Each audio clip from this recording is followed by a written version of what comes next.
जय हिंद साथियों। अभी हम सुपौल में मौजूद हैं, सुपौल के नगर परिषद वार्ड नंबर 1 में। और यहाँ जो है बहुत दुर्भाग्यपूर्ण घटना हुआ है। हुआ यूँ है कि एक परिवार के साथ बहुत ही अपनी जुबानी सुनाने योग्य नहीं है। आइए परिवार के सदस्यों से ही सुनने का कार्य करते हैं। आइए तनी बाबा ने खुश कर जाए। की नाम भेले अपन? राजेश यादव, घर 1 number ward. 1 number ward Supaul. अच्छा, की घटना भेले अपना यहाँ? घटना भेलै सर, हमरे परिवार जे रहे ना, जी तो वो सोमवारी दूसरा सोमवारी का जे छै से हम 2 भाई चलि गेलिए लकड़ी चिरबै लए। जी आ वो 9:15 बजे जे छै से अहाँके घर से निकलि गेलै। ई बड़का लड़का जे रहे एकरे कहलकै बाबू रे, ई मोबाइल मांगलकै तऽ कहलकै बाबू रे तू चावल कनी धोइ कऽ अदहन चढ़ल रहे, जी चावल धोइ कऽ दए दही तब तोरा मोबाइल दै छियो। ई जाबऽ चावल धोइ कऽ अयलै ताबऽ एकर मम्मी जे छै से आब पता नहि कोना निकललै से नहि कहब। एहिसँ पहिले कोनो एगो लड़कासँ छै ओतुका महुआके 13 नंबर वार्डके, ओकरेसँ फोन तोन पर बातचीत है। लोन वाला रहे वो? नहीं लोन वाला दोसर उ लड़का रहे। मतलब जे छै से उ सब बोललकै कि जे हमर जेना रिश्तेदार आओरमे नहि होइ छै हाँ जे हमरे अथीके हेतै, हमरो भैयारिए लागतै, हाँ। बस इतने गप। और लड़का के हम नहीं देखने रहिए नहीं चिन्हने रहिए। घटना है के बाद हमरा पता चललै, देखलियो लड़का। लोन वाला मैटर नहीं है? लोन वाला तो नहीं, लोन वाला नहीं है मैटर। मतलब वो लड़का जे छै से वो लड़का से गपशप होइ रहे। लोन वाला दिए तो लोन रहे ओहिमे वो हमरा नहीं है पता। हमरा वह लड़के जे फोन तोन होइ रहे ना, वह सब बातचीत चल। उम्र रहे लड़का के? लड़का के हमरा नहीं अंदाज लागे या लगभग ओकर उम्र तो वह कहत अंदाज, मगर हमरा ख्याल से वह 30 साल के लगभग। यहाँ के पत्नी के की उम्र है? 35 साल। 35 साल। तो आप देख सकते हैं, समझ सकते हैं कि इस परिवार में एक 35 साल की महिला होती है जो किसी 30 साल के युवा के साथ फरार हो जाती है। और उनके 2 बेटे हैं। कहाँ है बाबू? इधर आओ, सामने आओ। एक ये है और दूसरा ये है। आप देख सकते हैं ये दोनों बच्चे के भविष्य को आधार पर छोड़कर एक 35 साल की महिला फरार हो जाती है। क्या नाम है बाबू? रोशन कुमार। तुम्हारा क्या नाम है? परमेश्वर कुमार। पापा जी का क्या नाम है? राजेश यादव। अच्छा, मम्मी का क्या नाम था? रंजू देवी। कब भागी मम्मी? दूसरी सोमवारी को। दूसरे सोमवारी को? क्या हुआ था घर में जो भाग गई मम्मी? कुछ नहीं। है? कुछ नहीं। कुछ नहीं हुआ था। किसके साथ भाग गई? नहीं पता। जानता है उसको? तुम जानते हो बाबू? नहीं।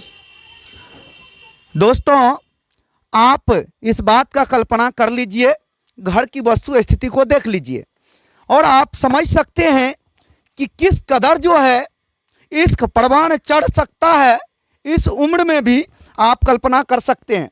ये दोनों छोटे छोटे बच्चे, 10 साल 12 साल या 13 साल का ये बच्चा है, 9 साल और 8 साल का, जैसा कि इनके पिताजी का कहना है।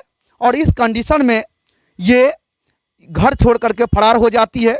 किस हद तक गिर सकती है आज अपने इश्क के प्रमाण में चढ़ करके आप कल्पना कर सकते हैं। दोस्तों, अगर आपके पड़ोस में भी इस प्रकार के आतताई राक्षस पलते हैं तो आपको भी सावधान होने की जरूरत है, क्योंकि कभी भी किसी भी परिवार के साथ इस प्रकार की घटनाएं हो सकती है। वो इसलिए क्योंकि कहता है कि जगह जगह रावण बस गए हैं। किसी के साथ कुछ भी अनहोनी हो सकती है जो कि नहीं होना चाहिए। और आप ये शर्मसार कर देने वाली बात है कि उस महिला के दिल में तनिक भी अपने पति के प्रति, अपने बच्चे के प्रति जरा सा भी दिल में रहम नहीं था। आप कल्पना कर सकते हैं, जो इतने लंबे अरसे तक इस परिवार में रह करके परिवार को सींचती हो, अपने बच्चे को सींचती हो, अपने पति का साथ निभाती हो, और वो इस कदर जो है 2 मिनट में ही सारे चीज़ों को भूल करके फरार हो जाती है। आप कल्पना कर सकते हैं कितना पैसा लेकर के भागी है। 60-70 हज़ार और जेवर जात आधार कार्ड ओप्पो का मोबाइल है। मतलब मोबाइल 60-70 हजार रुपया, आधार कार्ड, वो सब लेकर के फरार हो गई। आप कल्पना कर लीजिए, समझ लीजिए कि किस प्रकार के आज भी ऐसी महिलाएं इस समाज में है, जहां एक तरफ महिलाओं को मां दुर्गा, मां सरस्वती, काली का रूप माना जाता है, दूसरी ओर महिलाओं के इस कुकृत्य से समाज शर्मसार हो रहा है। आप कल्पना कर सकते हैं। अतः हम यही कहेंगे कि अगर आपके परिवार में कोई भी आता है तो उन पर अभिभावक की निगरानी और कड़ी पैनी निगाह होनी चाहिए, नहीं तो किसी भी परिवार के साथ ये घटनाएं हो सकती है। क्योंकि 35 साल की महिला, 2 बच्चे की मां कैसे जो है इस प्रकार इस बड़े पूरे परिवार को छोड़ के जा सकती है।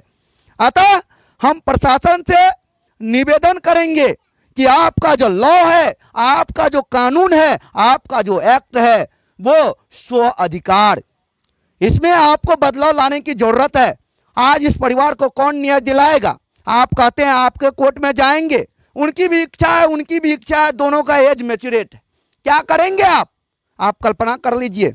अतः हमारे अगर संविधान में यह है तो उनमें भी बदलाव होना चाहिए। किसी परिवार के वस्तु स्थिति को जानते हुए उनको बचाया जाना चाहिए, उनको संरक्षित किया जाना चाहिए, जबकि ये कानून, ये एक्ट परिवार को बचाने योग्य नहीं है, बल्कि परिवार को बर्बाद करने योग्य है।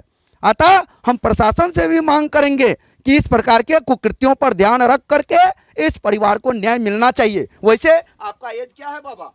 एज वही होगा लगभग कि जो 40। अब आप समझ सकते हैं कि इस उम्र में कभी कोई सोच भी नहीं सकता है जिस उम्र में इस महिला ने यह घटना की है। और इस बच्चों को देख लीजिए, इस बच्चे का भविष्य अब आगे क्या होगा, ये तो सोचने वाली बात है कि इनके पिता किस प्रकार इनका परवरिश करते हैं और कैसे इनको रख पाते हैं। लेकिन जिस परिवार में और है बच्चे, क्या है, यही 2 बच्चा है, तो जिस परिवार में मतलब कि मां का खलल हो, अर्थात मां नहीं हो, उस बच्चे का छत्र छाया छिन जाता है। लेकिन उस कुरूपनी को मन में जरा सा भी दया, धर्म, न्याय नहीं था। अगर उनके मन में जरा सा भी अपने पति के प्रति, अपने बच्चे के प्रति रहता तो शायद इस परिवार से वो कृत्य करके नहीं जाती, अर्थात इस समाज को भी शर्मसार करने की कार्य किया है, जो नहीं होना चाहिए। अतः दोस्तों, हम आपके परिवार और इस समाज को भी सजग करना चाह रहे हैं इस वीडियो के माध्यम से। वो इसलिए क्योंकि आपके परिवार में भी कोई ऐसा कुकृत्य हो रहा है या कोई अनभिज्ञ व्यक्ति आता है तो आप अलर्ट हो जाएं, सावधान हो जाएं, क्योंकि इस पर कभी भी आप जो है सही मतलब ये नहीं कह सकते कि कौन अच्छा है कौन बुरा है। इसलिए दोस्तों, आप समझ जाए, अपने परिवार को इस राक्षस रूपी जंजाल से बचाइए। मिलते हैं पुनः नेक्स्ट एपिसोड में। वंदे मातरम, जय हिंद।